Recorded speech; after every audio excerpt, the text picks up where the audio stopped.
Merci à tous d'être venus, encore ma foi assez nombreux quand même aujourd'hui. Pour une deuxième journée, c'est pas mal. Vous faire un petit point sur les actions qu'il y a eu de menées depuis jeudi dernier, donc jusqu'à ce midi, et ce depuis jeudi dernier. Un blocage des ordures ménagères, des camions des ordures ménagères à la communauté d'Aglo était en cours. Donc vous avez tous pu, je pense, le constater que les rues de Fécamp étaient un peu plus sales que d'habitude.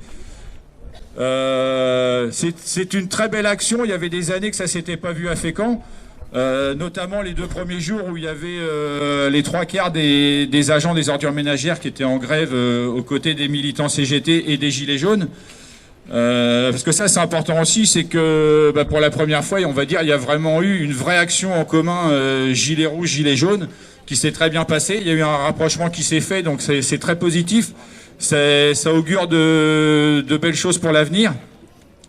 Malheureusement, cette action va s'arrêter là. Madame Winsbach, Monsieur Aubry et le directeur général des services se sont présentés ce matin, ont rassemblé les collègues des ordures ménagères dans le vestiaire pendant une petite demi-heure.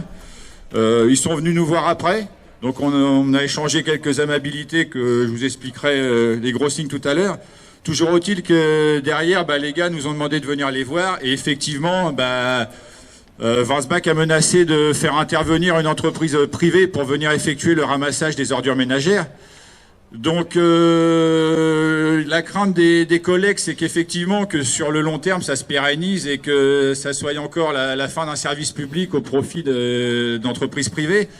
Et surtout, ça, je pense qu'il n'y a pas besoin de ce mouvement pour que Madame Winsbach et ses amis le pensent.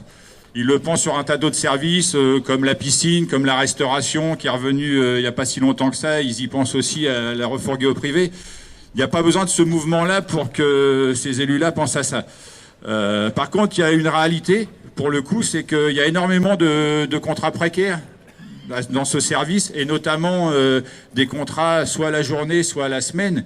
Et le problème avec l'idée que le blocage s'éternise, c'est que tous ceux qui sont en contrat risquent dès lundi de ne pas être signés. Donc effectivement,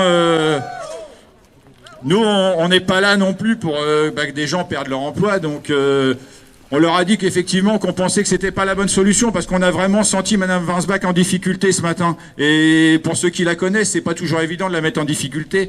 Là, on a vraiment senti qu'elle n'était pas à l'aise avec ce qui se passait.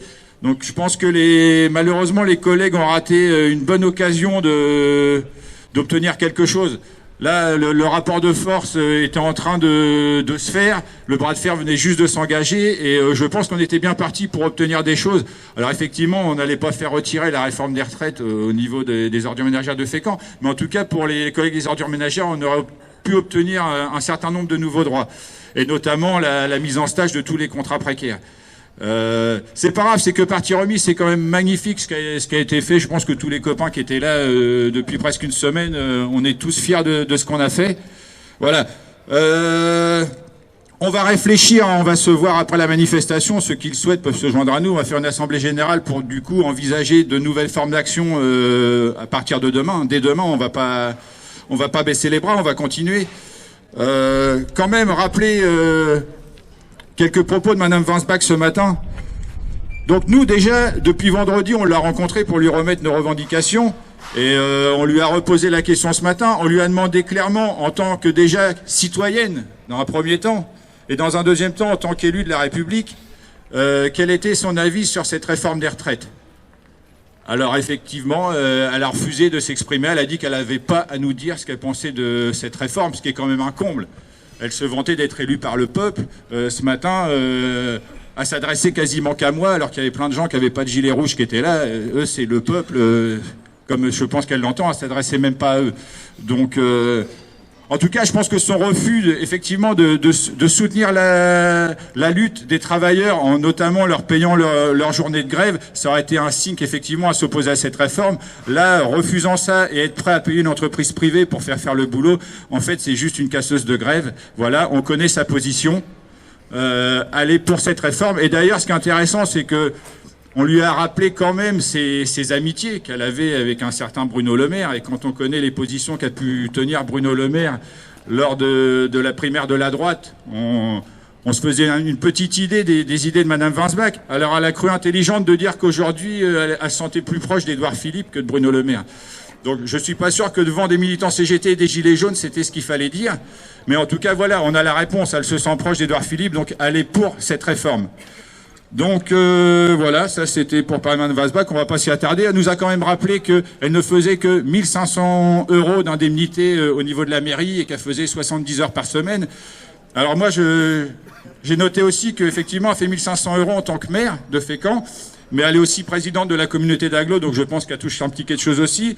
Elle est aussi vice-présidente de la région, donc je pense qu'elle retouche encore quelque chose par là. Elle est présidente du CCAS, présidente du conseil d'administration de l'hôpital de Fécamp. Donc quand elle me dit qu'elle fait 70 heures par semaine, quand je vois tout ce qu'elle cumule comme mandat, en fait, elle passe pas beaucoup de temps à chacune des choses. Par contre, elle prend les indemnités. Donc voilà, bon. On va passer le côté de Mme Weinsbach, parce que effectivement aujourd'hui notre interlocutrice, ça devrait être Mme Kerba. Mais Mme Kerba, ceux qui ont eu la chance de la voir, je pense, parmi nous ici, ils sont pas nombreux. Il y en a plein, je pense, qui ne savent même pas la tête qu'elle a. Donc, mais c'est vrai que c'est la prochaine élue vraiment qu'il faut qu'on rencontre et qu'on mette au pied du mur et qu'on lui demande réellement de prendre position. Et c'est Madame Kerba. Donc, on va essayer d'organiser ça. Peut-être même lui remettre une lettre ouverte avec un certain nombre de questions et qu'elle devra répondre peut-être par la presse si elle le souhaite. Mais en tout cas, il va falloir qu'elle se positionne et on va lui mettre la pression. Donc nous, on communiquera en tout cas sur les futures actions. Pour reparler de la retraite, on en saura plus demain, mais on connaît déjà les grandes lignes, hein, sinon on ne serait pas là tous depuis la semaine dernière. Les grandes lignes, c'est la fin du système basé sur la solidarité, c'est la retraite par points, c'est la fin des régimes spécifiques. Donc pareil, ils veulent mettre fin au régime spécifique. Donc moi j'aimerais bien savoir qu'est-ce qu'ils pensent faire de la retraite de certains anciens élus politiques. Pense au président ou aux choses comme ça. Est-ce qu'ils parlent de remettre en question aussi les anciens présidents qui touchent des retraites à vie? Et puis, on ne parle pas des retraites que nous, les travailleurs, on va toucher. Donc, est-ce qu'ils considèrent ça comme des retraites spécifiques? Je ne sais pas, ça sera à eux de nous le dire. En tout cas, nous, on regardera. Deuxième point, j'ai déjà dit la semaine dernière qu'il y avait suffisamment d'argent pour financer toutes les retraites. Je le confirme aujourd'hui, toujours. Mais si on les écoute, il n'y aurait plus d'argent. J'ai une bonne solution, moi, pour remplir les caisses des retraites. Donner du boulot aux 6,5 millions, 7 millions de précaires qu'il y a en France, et avec les cotisations, on renflouera les caisses. Mais aujourd'hui, quel homme politique a le courage de parler du retour au plein emploi? Il n'y en a plus un seul. Alors, il est peut-être là le problème, c'est qu'aujourd'hui, les politiques, en fait, entre guillemets, ils servent plus à rien parce qu'ils font des belles promesses et quand ils arrivent à gérer les choses, ils gèrent des budgets et ils veulent nous faire croire qu'on peut pas sortir du cadre du budget qui leur a imparti. Comme on l'a dit ce matin, si c'est juste à ça qu'ils servent, ça sert à rien qu'ils se représentent et qu'ils laissent la place à d'autres. Notamment peut-être aux travailleurs, je pense qu'on fera pas plus mal le boulot qu'eux. Voilà, bon, je vais pas m'éterniser là-dessus. Il y a une autre manifestation, journée nationale de prévue dès jeudi. Donc on essaiera de vous faire un retour le plus rapide possible si on appelle encore une fois à se réunir sur Fécamp. Après, on veut pas tomber dans la routine Fécamp tous les 2 jours et qu'on soit de moins en moins. Donc se réunir pour se réunir, je pense qu'on va mettre en place des actions. Ça pourrait être intéressant aussi, pourquoi pas, d'organiser un covoiturage pour aller sur les manifestations du Havre aussi. Et il se passe beaucoup de choses sur le Havre et sur Rouen. De temps en temps, on peut, nous, aller grossir les rangs de ce qui se passe là-bas. Voilà. Ce sera des choses à mettre en place tous ensemble. Je pense qu'on est parti pour un certain temps quand même de lutte, donc on aura l'occasion de se voir régulièrement et de faire tout un tas d'actions en commun. Peut-être encore, pour revenir sur ce matin, ce qui nous a peut-être un petit peu manqué, hormis peut-être les collègues des OM qui se mettent en grève et qui, tous les gens qui sont là, et j'en connais un certain nombre, je sais que c'est des gens convaincus, c'est des gens avec des idées bien ancrées à gauche, on va dire. En tout cas, et ça aurait été bien aussi que sur cette mobilisation, vous puissiez venir renforcer nos rangs aussi, parce que c'était compliqué déjà, hein, c'était se lever à 1h30 pour être à 2h30 sur place, et tenir parfois pour certains toute la journée, et recommencer le lendemain. Voilà. On va mettre d'autres actions en place. Vous êtes tous les bienvenus pour renforcer nos rangs et qu'on puisse tenir et enfin les faire plier. Voilà, je vous remercie. Je vous propose, si vous êtes d'accord, qu'on parte manifester. Alors, on va pas aller aussi loin que la dernière fois, hein. On est un peu moins nombreux. Et puis, de toute façon, Madame Carba sera sûrement pas là. Mais quand même, qu'on se fasse entendre, de montrer qu'encore aujourd'hui, on est encore nombreux à Fécamp, parce qu'on est qu'à Fécamp, hein. On sait que c'est pas évident de réunir du monde à Fécamp. Moi, je suis très content encore du nombre de personnes que je vois aujourd'hui. Donc voilà, allons nous promener, allons nous faire entendre dans les rues. Et je vous remercie encore d'être tous venus. Merci.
Elle avait la loi à vivre.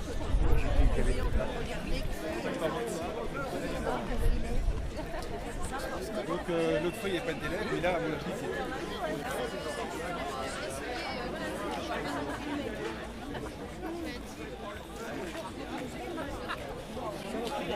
Il est venu avec toi à la toilette tout à l'heure. Je l'ai vu sur la photo.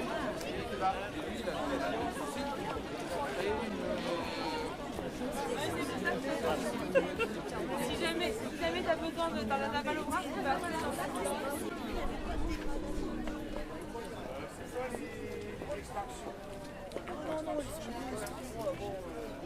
Moi je vais faire le tour pour être tout le temps sur la vidéo. Ouais, bonjour. Ouais. Oh, celui-là, il paye pas. Ah bah oui, moi aussi, j'ai le mien à papier, je suis sûr. Bonjour. Regarde. Eh, un de plus. Bon, attends, j'en refais un.